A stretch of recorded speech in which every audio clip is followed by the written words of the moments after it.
श्रीमान राम माधव जी, भारत सरकार के मंत्री डॉक्टर जितेंद्र सिंह जी, सांसद श्री जुगल किशोर जी शर्मा,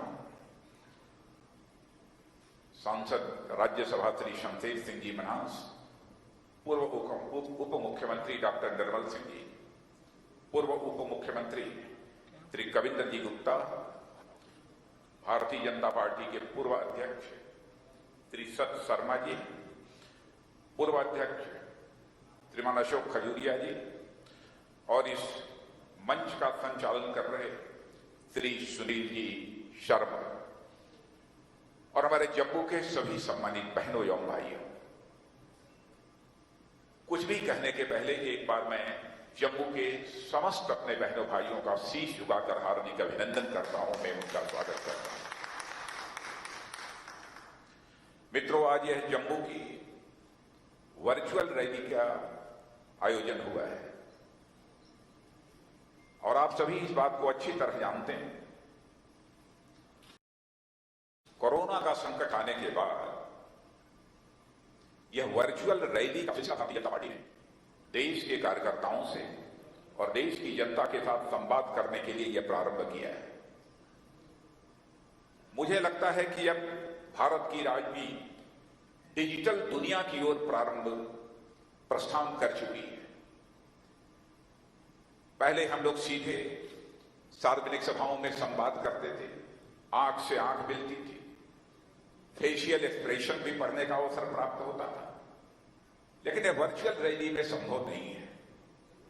फिर भी संवाद का एक रास्ता भारतीय जनता पार्टी ने निकाला है और यह वर्चुअल रैली का सिलसिला प्रारंभ हुआ है। मैं आगे कुछ कहने के पहले मैं जम्मू कश्मीर के उन सारे शहीद हुए अपने सेना, सीएपीएफ और जम्मू कश्मीर पुलिस के जवानों की स्मृति को नमन करता हूं और यहीं पर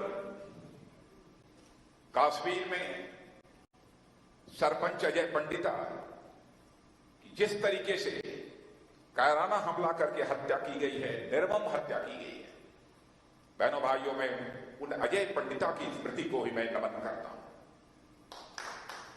जम्मू के कार्यकर्ताओं को और जम्मू की जनता को संबोधित करने के लिए जी मैं खड़ा हुआ हूं, तो मैं पंडित प्रेमनाथ जी डोगरा को भी नमन करना चाहता हूं और साथ ही नमन करना चाहता हूं कश्मीर घाटी के बारामूला क्षेत्र के रहने वाले मोहम्मद मकबूल शेरवानी को, जिन्होंने 1947 में कश्मीर में भारत का तिरंगा झंडा फहराने का काम किया था, उनको भी मैं नमन करता हूं।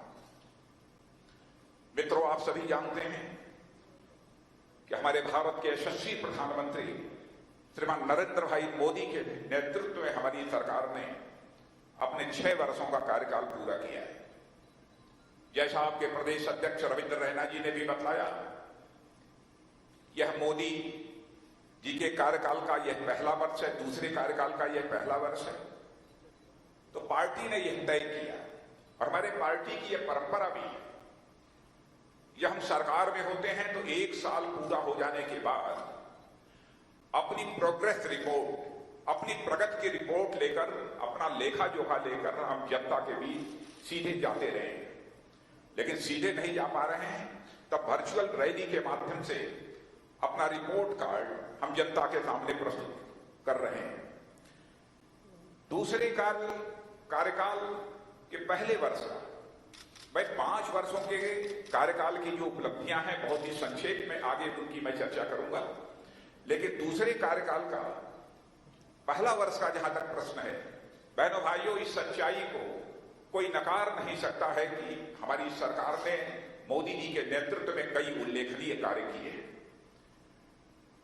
और जहां पर उल्लेखनीय कार्य किए हैं वहीं पर एक बड़ा संकट, एक बहुत बड़ी चुनौती भारत को ही नहीं बल्कि सारे विश्व को झेलनी पड़ रही है, वह है कोविड-19 की यानी कोरोना की चुनौती। यह बहुत बड़ी चुनौती है और आपने देखा होगा, समाचार पत्रों से आपके जानकारी प्राप्त हुई होगी कि दुनिया के कई विकसित देश इस कोविड-19 के कारण वो लड़खड़ा गए, चाहे अमेरिका रहा हो, चाहे ब्राजील रहा हो, चाहे स्वीडन रहा हो। लेकिन हमारे प्रधानमंत्री ने भारत में इस कोविड के संकट को जिस चुनौती के रूप में स्वीकार किया और 25 मार्च को लॉकडाउन की घोषणा की, सारे देश ने उस लॉकडाउन का पालन एक अनुशासन पर्व की तरह किया है। यदि हमारे प्रधानमंत्री ने लॉकडाउन की यह घोषणा न की होती तो भारत की क्या स्थिति होती, हम इसे शब्दों में बयान नहीं कर सकता। और पीएम मोदी जी ने कोरोना की दस्तक होते ही इस देश को इस संकट का मुकाबला करने के लिए पूरी तरह से तैयार किया। और हमारी सरकार द्वारा जो भी इस कोरोना संकट से लड़ने के लिए कदम उठाए गए हैं अथवा जो काम हुए हैं, उसकी सराहना केवल मैं नहीं कर रहा, उसकी सराहना वर्ल्ड हेल्थ ऑर्गेनाइजेशन ने भी पूरी प्रशंसा की है। अपने स्वास्थ्य सुरक्षा के ढांचे को भी हमने इस बीच मजबूत किया है। पीपीई, वेंटिलेटर्स, पीपीई वगैरह जो भारत में बनती नहीं थी, वह बनाने का, बड़ी संख्या में बनाने का सिलसिला प्रारंभ किया है। और केवल पीपीई का यूज हम भारत में कर रहे हों ऐसा नहीं है, बल्कि हम दुनिया के दूसरे देशों को भी अब एक्सपोर्ट कर रहे हैं। जम्मू कश्मीर का इस संकट की घड़ी में जो परफॉर्मेंस रहा है, मैं कहना चाहूंगा कि गोवा के बाद सबसे अधिक टेस्टिंग रेशियो यदि किसी यूटी का रहा है तो जम्मू कश्मीर का रहा है। इसके लिए मैं यूटी एडमिनिस्ट्रेशन को अपनी तरफ से बधाई देना चाहता हूं। और मित्रों, भारतीय जनता पार्टी का जहां तक सवाल है, चुनौतियों पर विजय प्राप्त करने का नाम ही भारतीय जनता पार्टी। और मैं आपको याद दिलाना चाहता हूं 1984 की, जब भारतीय जनता पार्टी को भारत की संसद में 2 सीटें प्राप्त हुई थी, तो भारत ही नहीं बल्कि दुनिया के राजनीतिक विश्लेषकों ने यह कहना प्रारंभ किया था कि अब भारत से भारतीय जनता पार्टी समाप्त हो जाएगी, क्योंकि संसद में केवल 2 ही सीटें प्राप्त हुई। लेकिन उस समय के हमारे नेता आदरणीय अटल जी अडवाणी जी ने इस चुनौती को स्वीकार किया और उसके बाद संकल्प लिया। और आपने देखा कि उसका परिणाम क्या हुआ। जिस भारतीय जनता पार्टी को 1984 में भारत की संसद में केवल 2 सीटों पर विजय प्राप्त हुई थी, वह भारतीय जनता पार्टी अब भारत में दोबारा अपनी पूर्ण बहुमत से सरकार बनाने में कामयाब हुई है। यानी 2 से लेकर दोबारा तक की हम लोगों ने यात्रा पूरी की है। यानी संकटों और मुसीबतों की चुनौती को स्वीकार करना, यह हमारे स्वभाव में है। यह है हमारी भारतीय जनता पार्टी का चरित्र। और आप भी इस बात से सहमत होंगे कि जब हम लोग 1952 में हम लोगों का पहला घोषणा पत्र बना, उसमें भी हम लोगों ने जिन कामों की चर्चा की थी, लगातार जब जब भी चुनाव होते रहे, हम लोग बराबर उन कामों की चर्चा करते रहे। मैं यहां पर चर्चा करना चाहूंगा उस धारा 370 35A की। लोग ये कहते थे कि भारतीय जनता पार्टी बराबर धारा 370 को समाप्त करने की बात करती है, 35A को समाप्त करने की बात करती है, केवल जनता का वोट हासिल करने के लिए इस प्रकार के मुद्दे अपने घोषणा पत्र में भारतीय जनता पार्टी लाती। और कभी कभी हमारे कार्यकर्ताओं को भी यह लगता था कि शायद हम धारा 370 और 35A को किसी भी सूरत में समाप्त नहीं कर पाएंगे। लेकिन बहनों भाइयों, आपने देखा भारतीय जनता पार्टी ने, यानी जब हम जनसंघ के रूप में काम कर रहे थे, तब जो हमने कहा था, अवसर मिलते ही, भारत की संसद में पूर्ण बहुमत मिलते ही चुटकी बजाकर हमने उस काम को पूरा कर दिया है। यह है भारतीय जनता पार्टी का चरित्र। यानी हम जो कहते हैं वह करते हैं। आजाद भारत की राजनीति कि यदि कोई समीक्षा करे, सहज रूप से इस नतीजे पर पहुंचेगा कि आज के कुछ वर्षों पहले लोग यह कहते थे, राजनीतिक पार्टियां, नेता आश्वासन जनता को बहुत देते हैं, बहुत सारे वादे करते हैं, लेकिन अपने वादे को पूरा नहीं करते। लेकिन बहनों भाइयों, प्रधानमंत्री नरेंद्र भाई मोदी के नेतृत्व में हमने करके दिखा दिया कि भारतीय जनता पार्टी हिंदुस्तान की एक ऐसी राजनीतिक पार्टी है जो कहती है वह करती है। हम भारत की राजनीति में विश्वास का संकट, क्राइसिस ऑफ क्रेडिबिलिटी किसी भी सूरत में नहीं पैदा होने देंगे। यह भारतीय जनता पार्टी का संकल्प रहा है और उस संकल्प को धारा 370 समाप्त करके हम लोगों ने पूरा किया है। सरकार बनने के 100 दिनों के अंदर ही इस काम को हमने पूरा किया है।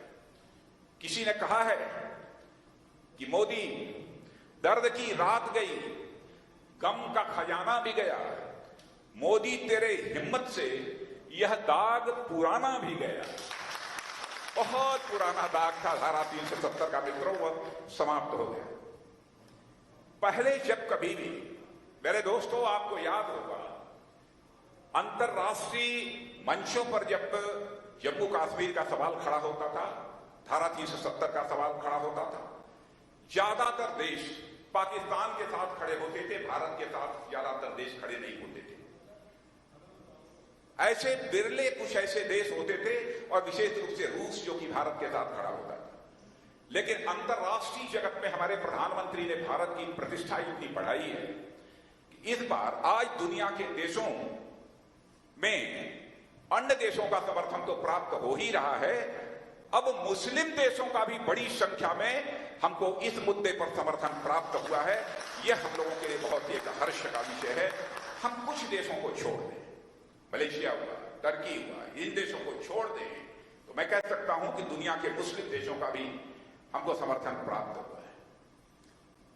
पहले आपको याद होगा कि कश्मीर की आजादी को मुद्दा बनाकर आंदोलन होते थे, तो आंदोलन में बराबर कश्मीर का जो अपना झंडा था वह कश्मीर का झंडा नहीं फहराया जाता था, बल्कि पाकिस्तान और आईएसआईएस का झंडा वहां पर फहरते हुए हम सबको दिखाई देते थे। लेकिन आज हम सीना ठोक कर कह सकते हैं मेरे दोस्तों कि अब कश्मीर में भी ये दिखता है, यदि विजयी विश्व तिरंगा प्यारा झंडा ऊंचा रहे हमारा, अब यही कश्मीर की धरती पर भी हमको दिखता है। और मैं यहां इस बात की भी चर्चा करना चाहूंगा, अपने श्रद्धेय नेता अटल बिहारी वाजपेयी जी जो आज हमारे बीच में नहीं, कश्मीर के प्रश्न पर वह कहते थे कि हम कश्मीरियत, जमहूरियत और इंसानियत में विश्वास करते हैं। मैं ये कहना चाहता हूं कि आज आदरणीय अटल बिहारी वाजपेयी जी हमारे बीच नहीं हैं, लेकिन हम आज भी इसी सिद्धांत पर कायम हैं। हमारी नजर में कश्मीरियत में हजरत बल भी है और हमारी नजर में कश्मीरियत में बाबा अमरनाथ भी हैं, यानी हमारे बर्फानी बाबा भी। बहनों भाइयों, बहुत बड़ा काम इस सरकार ने 1 वर्ष के अंदर किया है।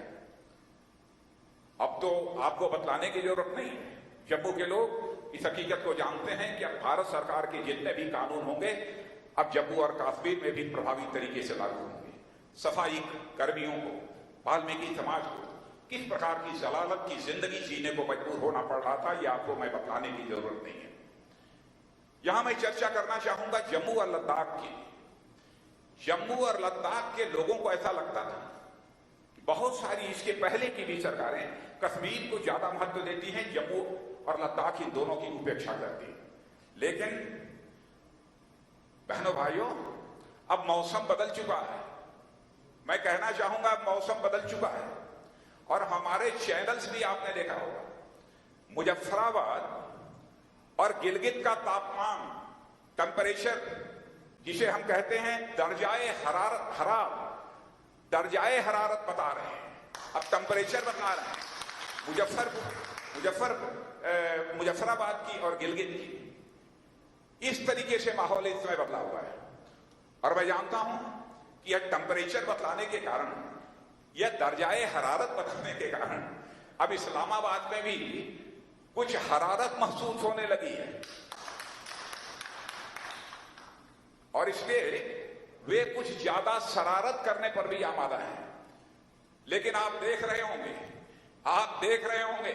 कि हमारे सेना के जवान, हमारे अर्धसैनिक बल, हमारे जम्मू कश्मीर के पुलिस और इंटेलिजेंस के म्यूचुअल कोऑर्डिनेशन से उनकी शरारत का मुंहतोड़ जवाब जम्मू कश्मीर की धरती पर दिया जा रहा है। मेरे बहनों, 370 हटने के बाद एक दो नहीं, जम्मू कश्मीर की तकदीर को बदलने के लिए, उसकी तस्वीर को बदलने के लिए कई महत्वपूर्ण काम हुए। मुझे यहां तक याद है लगभग 50 बड़े काम 30 दिनों के अंदर ही सरकार ने घोषित किए। हमारे डॉक्टर जितेंद्र सिंह जी अभी एम्स की चर्चा कर रहे थे, आईआईटी की चर्चा कर रहे थे, आईआईएम की चर्चा कर रहे थे, 6 नए मेडिकल कॉलेज खुल गए। क्या कोई यह कल्पना कर सकता है? 2 सेंट्रल यूनिवर्सिटीज का जम्मू कश्मीर में होना। बहुत सारे राज्य इस हिंदुस्तान में जहां पर कि एक भी सेंट्रल यूनिवर्सिटी नहीं है, लेकिन हमारी सरकार ने जिस तरीके का एक भेदभाव हुआ था जम्मू कश्मीर के साथ, उसको देखते हुए 2 सेंट्रल यूनिवर्सिटी देने का भी फैसला किया। यानी सब मिला जुलाकर मुझे कहना हो तो मैं कह सकता हूं कि हमारी जो सरकार है, उस सरकार में विकास, जम्मू कश्मीर का विकास ये हमारी प्रायोरिटी है, जम्मू कश्मीर का विकास ये हमारी प्राथमिकता है। यह संदेश देने में हम कामयाब रहे। और मित्रों, मैं कह सकता हूं आगामी 5 वर्षों में हम लोगों की कोशिश है जम्मू कश्मीर की तस्वीर इतनी बदल जाएगी, इतनी बदल जाएगी जम्मू कश्मीर की तकदीर कि पीओके के लोग भी आपसे रश्क करेंगे, आपसे रश्क करेंगे पीओके के लोग भी कि काश हम भी इस वक्त भारत में होते तो हमारे दिन भी बदल जाते। या पीओके के लोग भी यह आपसे रश्क कर रहे। आगे क्या होगा प्रतीक्षा कीजिए मेरे बहनों भाइयों। पीओके से ही मांग होगी कि हम भारत के साथ रहना चाहते हैं या पाकिस्तान के कब्जे में नहीं रहना चाहते हैं। और मैं समझता हूं कि जिस दिन यह होगा हमारे संसद का भी यह संकल्प पूरा हो जाएगा। मित्रों, धारा 370 का जहां तक सवाल है, एक यह ऐसा कानून था जिसके बारे में जितने पहले के हुक्मरान रहे हैं वो कहते रहे हैं कि यह अस्थायी प्रोविजन है, ये टेम्पररी प्रोविजन है और इसमें कहीं सच नहीं। यह प्रोविजन संविधान सभा की मर्जी से नहीं आया, यह बाद में यह प्रोविजन किया गया था। फिर भी लंबे समय तक कांग्रेस की सरकार थी, कांग्रेस ने इस धारा 370 को अपने दामन से बहनों भाइयों बांधे रहा। और मैं कांग्रेस के दोस्तों से पूछना चाहता हूं, यदि धारा 370 आपके लिए इतनी महत्वपूर्ण थी तो आपने इस टेम्पररी प्रोविजन को परमानेंट क्यों नहीं बना दिया? इस अस्थायी प्राविधान को स्थायी क्यों नहीं बना दिया आपने? यदि आपको धारा 370 को लेकर इतना बड़ा लगाव था, लेकिन वह नहीं कर पाए।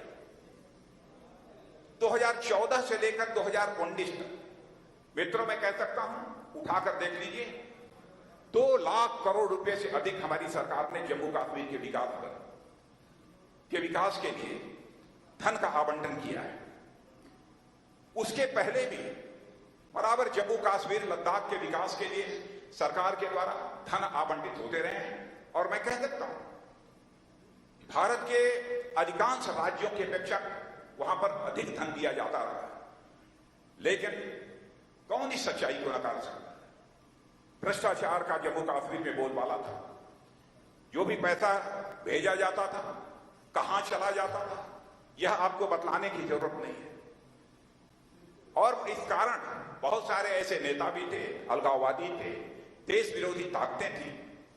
भारत सरकार के द्वारा जो पैसे भेजे जाते थे, जो धनराशि दी जाती थी, उनके कारण उनके मजे रहते थे। और इसके बावजूद कभी कभी वो पाकिस्तान की भी वकालत करने में चूकते नहीं थे।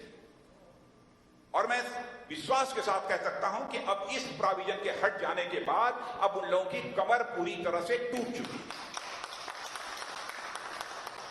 और मित्रों, आपने देखा कि कश्मीर में अब बड़ी संख्या में आतंकवादी मारे जा रहे हैं। और अब इस कानून के समाप्त हो जाने के बाद क्या क्या सुविधाएं लोगों को मिलेंगी, क्या क्या होगा, यह मैं बहुत डिटेल में जाकर बतलाने की आवश्यकता नहीं समझता हूं। आप सब अच्छी तरह जानते हैं, क्योंकि पीओजे के पाक ऑक्युपाइड जम्मू कश्मीर से आए हुए जो लोग थे, वेस्ट पाकिस्तान से जो लोग आए हुए थे, अब जो अधिकार उनको 70 साल पहले मिल जाना चाहिए था, अब जाकर वह अधिकार मिला है। माने वह भी अब जम्मू कश्मीर के भी नागरिक होंगे। इस प्रकार का एक विश्वास, एक भरोसा लोगों के अंदर पैदा हुआ है। और मित्रों, मैं कह सकता हूं 5 वर्षों के कार्यकाल में हमारी सरकार ने जहां जम्मू कश्मीर के लिए जितना अधिक से अधिक हो सका है धन आवंटित किया है, लेकिन उसके अतिरिक्त कुछ काम जिसकी मैं यहां पर चर्चा करना चाहूंगा। नौशेरा सेक्टर और आईवी पर रहने वाले लोगों की, जब मैं गृह मंत्री था, जब उस क्षेत्र में मैं गया था तो लोगों के द्वारा यह मांग की जा रही थी कि साहब हमारे लिए बंकर बनने चाहिए, बंकर की सुविधा नहीं है। मुझे रविंद्र रैना जी ने बताया जो बंकर उस समय स्वीकृत हुए थे, अब वो सब सारे के सारे बंकर बन गए हैं बहनों भाइयों। और मैं समझता हूं कि लंबे समय से जो यह मांग थी सीमावर्ती क्षेत्र में रहने वाले लोगों की, वह मांग पूरी हो गई है। और इतना ही नहीं, आईवी पर रहने वाले यानी इंटरनेशनल बॉर्डर पर रहने वाले लोगों को भी अब लाइन ऑफ कंट्रोल पर रहने वाले लोगों की तरह आरक्षण की सुविधा भी अब प्राप्त हो गई। पंचायती सिस्टम को कितनी ताकत दी है हमारी सरकार ने, यह बतलाने की जरूरत नहीं। कभी भी प्रधान हो, पंच हो, सरपंच, इन्होंने पंचायती राज व्यवस्था क्या होती है इसकी कल्पना ही नहीं। उन्हें जो अधिकार प्राप्त होने चाहिए थे सरकार की तरफ से, वह अधिकार कभी प्राप्त नहीं हुए। वह सारे अधिकार हमने दिए। कई नेशनल हाईवे के काम भी वहां चल रहे हैं, यह मुझे बतलाया गया है। दिल्ली अमृतसर कटरा एक्सप्रेस का हाईवे का भी काम अब तेजी के साथ प्रारंभ हो चुका है, इस बात की भी हमको जानकारी दी गई है। मित्रों, मैं यहां पर अनुच्छेद 370 के बारे में एक बात और आपसे मैं करना चाहूंगा, और वह यह करना चाहता हूं कि अनुच्छेद 370 जब समाप्त हुआ था तो हमारे बहुत सारे ऐसे विरोधी दल के नेताओं ने यह कहा कि सेकुलरिज्म के ऊपर, धर्मनिरपेक्षता के ऊपर यह बहुत बड़ा आघात जो है मोदी जी की सरकार ने किया है। यह आरोप उन लोगों ने लगाया।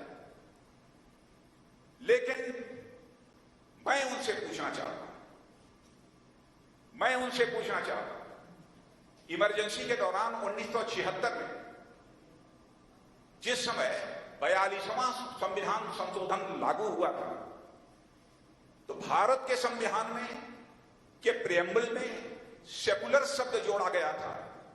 लेकिन जम्मू कश्मीर में उस समय शेख अब्दुल्ला साहब की सरकार थी और उस सरकार को कांग्रेस का पूरा समर्थन था। कांग्रेस चाहती थी खुद भी अपनी सरकार बना सकती थी। जहां तक मेरी जानकारी है, जी मैं गलत नहीं हूं, तो 75 सीटों में 54 सीटों पर कांग्रेस को विजय प्राप्त हुई थी। लेकिन शेख अब्दुल्ला साहब को उस समय कांग्रेस ने समर्थन देकर सरकार बनाई थी। यदि इस सेकुलर शब्द के प्रति, सेकुलरिज्म के प्रति सचमुच उनका लगाव है, सचमुच उनकी निष्ठा है, तो क्यों नहीं जम्मू कश्मीर के संविधान में भी सेकुलर शब्द का प्रयोग किया गया? मैं इस सवाल का मैं जवाब चाहता हूं। जम्मू कश्मीर के संविधान के प्रियम्बल में सेकुलर शब्द क्यों नहीं?